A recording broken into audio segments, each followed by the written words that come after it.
दोस्तों ये सभी पतियों के लिए बहुत ही बड़ी खुशी की बात है कि अभी फरवरी के केवल 3 ही दिन बचे हैं। 3 ही दिन शेष है और 1 मार्च लग जाएगा, मार्च का महीना आ जाएगा। तो अब 1 मार्च से न तो पत्नी को मेंटेनेंस मिलेगा और न ही उसको ससुराल में रहने का अधिकार मिलेगा, यानी कि वो ससुराल में भी नहीं रह सकती है। और पति अगर उस पत्नी से तंग हो चुके हैं, परेशान हो चुके हैं, उससे अगर खुद से वो डाइवोर्स लेना चाहते हैं तो पतियों को डाइवोर्स भी मिलेगा। तो बहुत ही अच्छी बात है, माननीय सुप्रीम कोर्ट का फैसला है। माननीय सुप्रीम कोर्ट ने क्या बातें आगे कही है, ये पूरी जानकारी इस वीडियो के अंदर मैं आपको अच्छे से बताने वाला हूं। वीडियो बहुत ही महत्वपूर्ण है, आपके फायदे का है। वीडियो को आपको कहीं से भी स्किप नहीं करना है, क्योंकि पूरी बात आपके तभी समझ में आएगी जब आप वीडियो को बिल्कुल अंत तक देखेंगे। और इस चैनल को अभी तक सब्सक्राइब नहीं करे हैं तो सब्सक्राइब भी कर दीजिए और साथ में बेल आइकन को भी दबा दीजिए। तो चलिए शुरू करते हैं। तो वेलकम दोस्तों, मैं हूं आपका अपना एडवोकेट जितेंद्र। दोस्तों बहुत से मामलों के अंदर देखने को मिलता है कि पत्नी जब पति के परिवार वालों के साथ में रहती है, यानी कि पति के माता पिता, बहन भाई, इन सभी के साथ में संयुक्त परिवार के अंदर रहती है,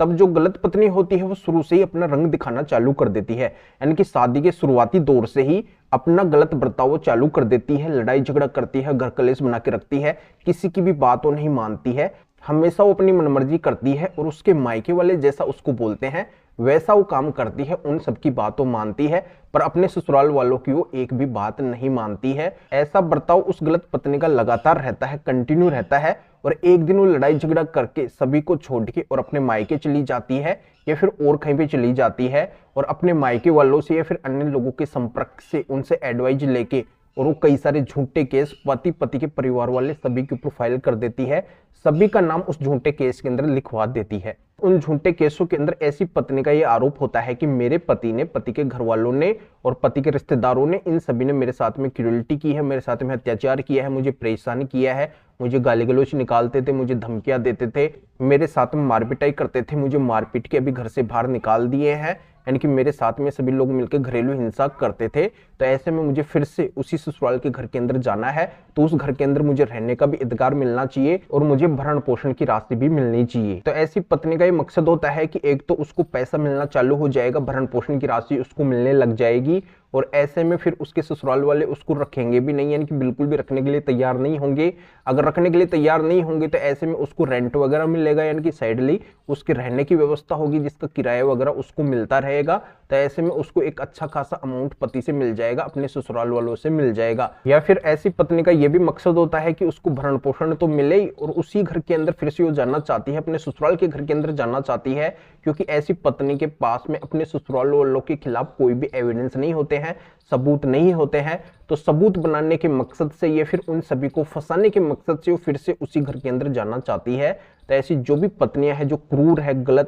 गलत कर चुकी है अपने ससुराल वालों के साथ में, पति के साथ में, पति के माता पिता के साथ में, पति के घर वालों के साथ में, तो पति के माता पिता उसको फिर से नहीं रखना चाहेंगे। वो चाहेंगे कि अगर फिर से आती है तो हमारे साथ में और भी ज्यादा गलत कर सकती है। जब ये हमारे ऊपर झूठे केस कर सकती है तो किसी भी हद तक हमें फंसाने के लिए कर सकती है, कुछ भी कर सकती है। तो हम इसको नहीं रखना चाहते हैं। तो जो भी उसके ससुराल वाले हैं, पति के माता पिता हैं, वो अगर अपने घर के अंदर उसको नहीं आने देना चाहते हैं, उसको अगर दूरी रखना चाहते हैं और उसको भरण पोषण की राशि भी नहीं देना चाहते हैं कि जब ये गलत है तो इसको हम हमारी मेहनत की कमाई क्यों दें, हम इसको एक भी रुपया नहीं देना चाहते हैं। तो दोस्तों पति के माता पिता और अन्य फैमिली मेंबर्स यानी कि सभी के लिए बहुत ही बड़ी खुशी की बात है कि ऐसी पत्नी को अब ससुराल में रहने का अधिकार नहीं मिलेगा, यानी कि ऐसी पत्नी अब उनके साथ में नहीं रह सकती है और ऐसी पत्नी को अब कोई भरण पोषण की राशि भी नहीं मिलेगी। दोस्तों कुल मिलाकर बात यह है कि अगर ऐसी पत्नी को अपने ससुराल में रहने का अधिकार लेना होता है, अपने ससुराल वालों के साथ में अगर उसको रहना होता है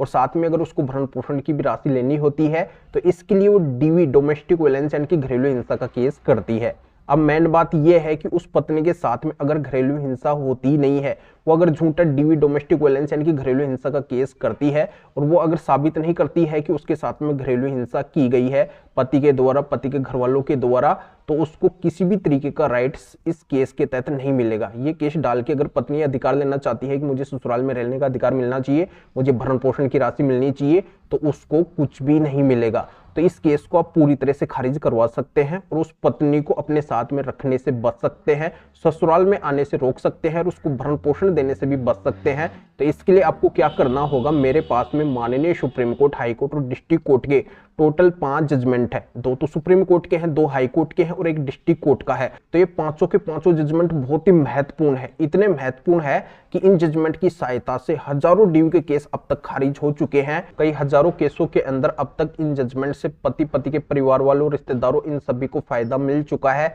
तो आप भी अगर इस केस से पूरी तरह से बचना चाहते हैं, इससे अगर बरी होना चाहते हैं, इस केस को अगर आप पूरी तरह से खारिज करवाना चाहते हैं, ऐसी पत्नी को ससुराल में आने से रोकना चाहते हैं और उसको भरण पोषण की राशि देने से बचना चाहते हैं, तो डीवी केस के लिए 5 जजमेंट बहुत ही अच्छे हैं, बहुत ही महत्वपूर्ण जजमेंट है। तो इनकी पीडीएफ कॉपी को आप मेरे से ले लीजिए और जो भी ड्यू का केस आपके ऊपर चल रहा है उसके अंदर जाके लगा दीजिए, आपका काम हो जाएगा, आपको चुटकियों के अंदर फायदा मिल जाएगा। तो ये 5 जजमेंट आपको कैसे मिलेंगे, कैसे प्राप्त करेंगे, आप आगे मैं इस वीडियो के अंदर बताने वाला हूं। अब मैं सबसे मेन बात एक और आपको बताने वाला हूं कि ऐसी पत्नी से अगर आप तंग और परेशान हो चुके हैं, वो पत्नी अगर आपको डाइवोर्स भी नहीं देना चाहती है और उससे अगर आपको डाइवोर्स लेना है, वो पत्नी जब आपके साथ में रही है तो इसी तरीके से उसने आपको बहुत ज्यादा तंग और परेशान किया है और अभी अगर अलग हो गई है तब भी वो आपके ऊपर कई सारे एलिगेशन लगा रही है, आरोप लगा रही है, आपको हर जगह पे बदनाम करने की कोशिश कर रही है। यानी कि कुल मिलाकर ऐसी पत्नी ने आपको बहुत ज्यादा तंग और परेशान कर दिया है, आपके साथ में बहुत ज्यादा उसने क्रूरल्टी की है।